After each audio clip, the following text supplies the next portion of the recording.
Metal detector per controllare le persone sospette e verificare l'eventuale presenza di armi pericolose. È questa la proposta avanzata dal prefetto di Venezia Darco Pellos per rafforzare i controlli nelle cosiddette zone rosse di Jesolo. Una proposta che il sindaco Christopher De Zotti ha accolto favorevolmente, valutando l'utilizzo dei metal detector già in dotazione alla polizia locale. Questo ci permetterà di fare molta prevenzione su quello che purtroppo è un dramma sociale in tutto il territorio, ovvero il possesso di armi da taglio, spesso in giovanissimi, che in alcuni contesti possono essere anche utilizzate e creare delle vere e proprie tragedie. Quindi prenderemo questo appello e questo suggerimento del prefetto e sicuramente lo metteremo in atto durante l'estate. È partita con il piede giusto la stagione balneare a Jesolo, complice il bel tempo che ha già richiamato i primi turisti sulle spiagge. Con l'arrivo dell'estate la città si prepara ad accogliere milioni di visitatori, offrendo non solo relax e divertimento, ma anche nuove misure pensate per garantire sicurezza, decoro e qualità dei servizi.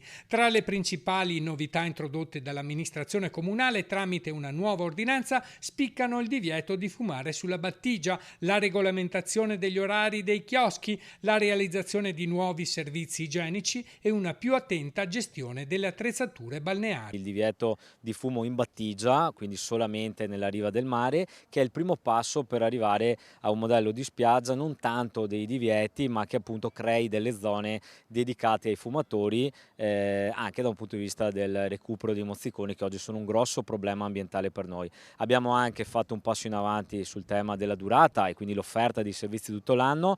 Da quest'anno sarà obbligatorio per ogni stabilimento garantire un bagno aperto anche nel periodo invernale, quindi questo garantisce chi vuole farsi una passeggiata anche a gennaio, a dicembre nella nostra spiaggia.